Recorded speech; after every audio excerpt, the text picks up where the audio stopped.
It's not silicone. That's epoxy. You want to know how to get it out? Stick around. I'm going to show you guys how to pull a knot that's been epoxied in. Lather time with Lather Yeti. Lathered up, we bout to get it. Slick lather, close shaves, live from the Lathertory.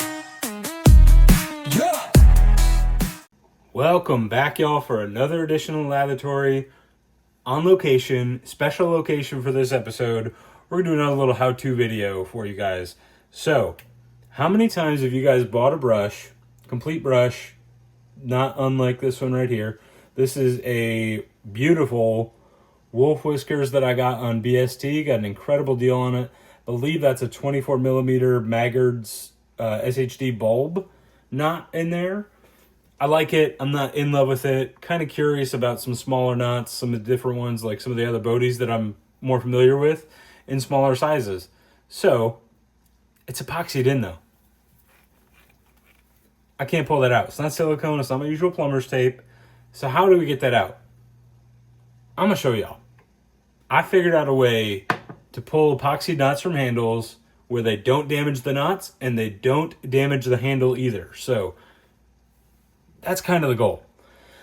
And once you do that and you can swap out knots, you can just pull epoxy knots, it's a game changer because some artisans, they sell complete brushes. Sometimes you buy a complete brush, and with the way this hobby goes, in a couple months you decide, you know what, I'm not really on a synthetic kick anymore. I think I'm in my Badger Boy era. I want to swap out the knots. So that's where this trick is going to come in handy for you. So things that you are going to need today: the brush in question, check, with the knot that you would like to pull.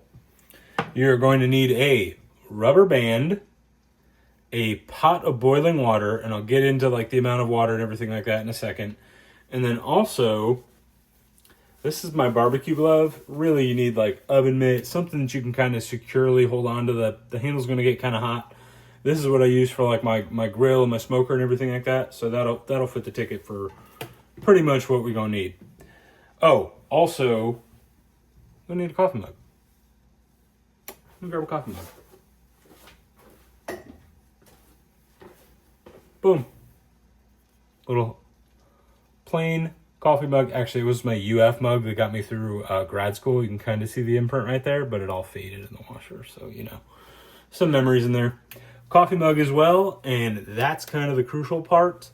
So, without further ado, I'm going to be back here in just a second.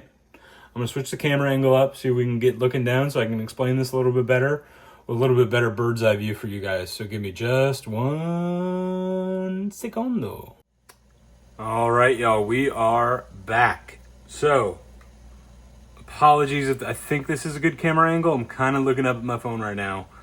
But as you can see, we have a beautiful pot of boiling water that you guys are getting a nice fits from. Yeah, so basically what we're going to do, I'll take the lid off. And if you can see, maybe not, I don't know how well this is going to work being directly over it. Let me keep the lid on. So, what you're going to want to do, we have about maybe about a knuckle's worth of water in there, maybe a little bit more, about 1.5 inches of water in there. We're going to take the coffee mug and we're just going to put it directly on the bottom. Just sit it right there, right down there on the bottom. Just like that. Boy, that steam is hot. All right, let's see if we're unsteaming now. Okay, perfect. So then what you're going to want to do, take your brush, and you are going to just want to rubber band it, go around a couple times, and just make some laps. If I can rubber band on camera. There we go. Okay. And then go ahead and just pull that rubber band up to make that, just to tighten the bloom of that knot so that you're kind of protecting it. Now, one extra step that you might want to do if you're really concerned, you can actually make a little foil dome for your knot, just like if it's a really gel tip knot and you're concerned. you can do that. Just like that. You do want to go in with a dry knot, because if you heat it up, or if you soak the knot first, the water in the knot will actually insulate it and it could fry those tips a little bit. So we're just going to take that. This is kind of the tester point. You're just going to, we got to slide our coffee mug over a little bit.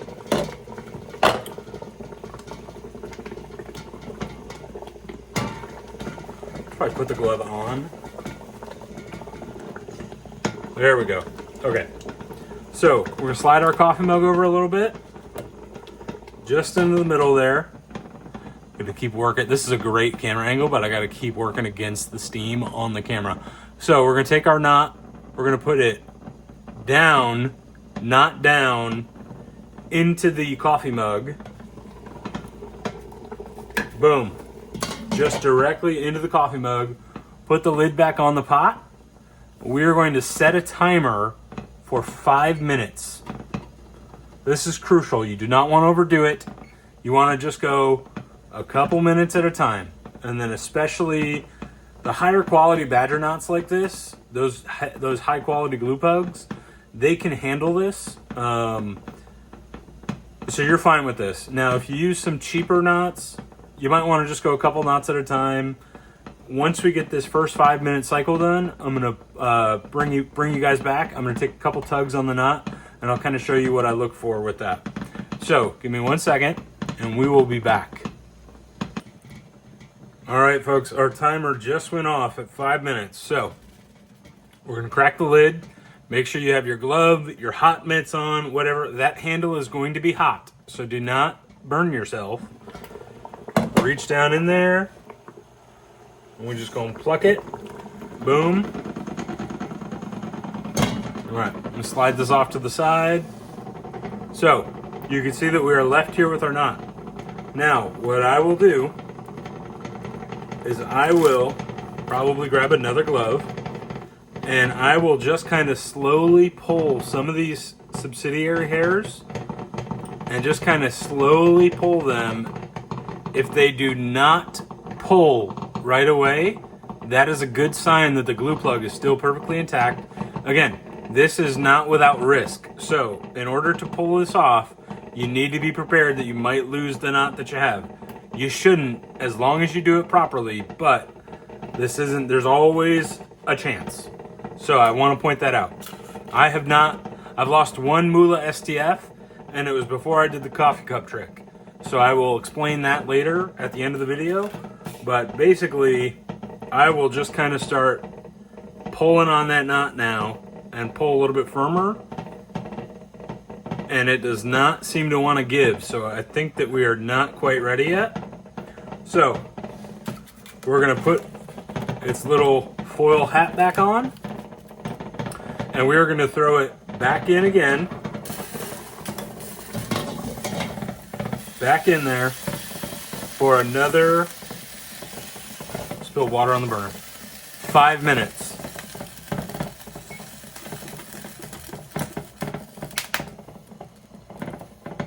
So 5 minutes, we will be back again to check it. All right, y'all, timer just went off. So we are at 10 total minutes now that this has been in here. So let me grab it real quick. Again, make sure that you got your gloves on, towel, however you want to grab it, because that resin handle will be hot. So, again, we're going to take our little foil hat off. We're going to tug at some of the exterior little sprigs and just make sure. And then we are going to put the other glove on because that knot is hot. Not super hot, but you know, just enough to remind you. All right, and then what I'm gonna do is I'm just gonna kind of gently tug, and you can twist. All right, so if we're not getting any movement, then what I will do, and the rubber band will fly off. So I do have a little paring knife here. This was cheap from like Sam's Club that I was actually able to, I don't know if you guys can see that, curve the tip of that blade just enough to be able to get down into these knots and hug as close to the side as I can and just kind of shove it down. And you're going to want to go out all the way down to the bottom and then push it in just a little bit. Let me see if I can't just throw this out the way real quick, just so we can see a little bit better. So again, we're going to go, I lean the blade in towards the knot to keep that point as far on the out exterior as I can until you feel a little give. That's going to be that epoxy. And then I just kind of pop it just a little bit. Same deal, outside. And pop it. And you don't want to go like too hard against this because that resin's actually pliable right now that it's been heated. And you go outside and pop it. And then I will just pull it out. Just like that. And then you have all that. There's your knot. And there is what's left of your epoxy and your new Wolf Whiskers handle. Boom. So that's how you do it, guys. That is basically it. I'm going to switch the camera angle one more time. We're going to do a little bit of a recap and we'll go over some of the stuff again. And then, yeah, be back in just a second. All right, y'all, we are back in the kitchen, Tori. So yeah, basically that's it. I mean, you can see handle, knot. I've got this beautiful little 24 millimeter knot that I can now plug and play into a different 24 millimeter handle if I would like to buy one. Or I also just have this that is now available to put any knot I want into it. So a couple little cleanup tips. What you can do while it's still kind of heated up like this is you can take that knife or a scraper, and you can just kind of start to, while it's hot, that epoxy is still softened, so you can kind of see that little part that I just dug out right there on the side. And you can just kind of go around the side of it. So I probably should have said you'll need a knife, ideally like a dull paring knife that you got like some cheap throwaway. Don't get in trouble with the wife over this. And I'm gonna get caught up doing it now. But yeah, so you can go ahead and clean that out. If you want to get kind of fancy with it, with like a Dremel, and just very, very carefully Dremel that out. Also, the other thing I'll do now, I will probably reboil the water and just put the handle back in for 3 minutes and just let it, just because now the knot's not in there to take up a lot of that steam.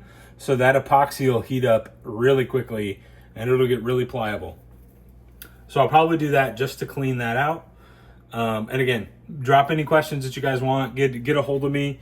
If you have any questions, any hesitations before you want to do this, trust me, I know this seems nerve-wracking. I have done this with some very expensive knots and some very expensive brushes. A Richmond shaving, a couple trotters. I have extracted quite a few very nice knots from some expensive handles. And honestly, the game changer is the coffee mug. So what I mentioned was I've screwed up, it took me a couple Mula STFs and I did fry one badger knot because I was using a vegetable steamer where the steam rack was on top and I had the knots facing directly to the steam, which was too much direct heat into that glue plug. So then it literally just basically disintegrated that glue plug and melted the glue plug and I pulled all the fibers out. So you don't want to do that. Make sure that you do the coffee cup because the coffee cup almost makes it sort of like a double boiler where it redirects a lot of that heat away and the steam is just kind of coming in and indirectly heating all of that epoxy and kind of softening all that epoxy up. So coffee cup, very big key. Other key, make sure that you keep your times down. Seriously, 5 minutes at a time, check it, do your little tugs of the fibers. If the fibers start If you do these little outside pulls and you pull out 5 fibers, hold off, take the handle out, let it just reset, because you might be melting the glue plug a little bit. That really hasn't happened to me since I've done the coffee cup trick. It was only when I was doing it directly. The coffee cup is the crucial thing, but just something to be aware of and to keep an eye on. So the other aspect, 5 minutes at a time. That second 10 minutes, make sure that you just kind of pull it. And like I said, 10 minutes is a lot of indirect steam for that epoxy. So that's why you could see that when I pulled this, it still didn't want to just give right away. But a little bit of help from that knife, wedging around the epoxy, literally just, you could see where I was just wedging around the ring of it. And make sure that you don't get too close to the knot, because you don't want to start to cut. Like I think I got a little close here, because you see some of the hairs are kind of out there. So stay as close to the outer ring of that resin as you possibly can, and you're just kind of trying to pry it around the whole thing. Give it a couple firm tugs, a couple good twists, and then as you guys could see, you could literally just plop it right out. So, crucial things, the coffee mug, your timers, pay attention to your timers. Don't go over 10 minutes. If you do the pry thing and it's still not coming out, I'd probably throw it back in, do like a minute, 2 minutes max at a time from there, and check it. You do not want to leave this in there for longer than 15 minutes. Definitely do not do that. The other thing to be aware of, that resin is basically just this really super hard, we'll call it plastic for lack of a better term. Probably is plastic, and I'm just not super aware of it. So don't be alarmed if you pull this out and it's cooled by now, but you could squeeze it and it'll be pliable and squeezable.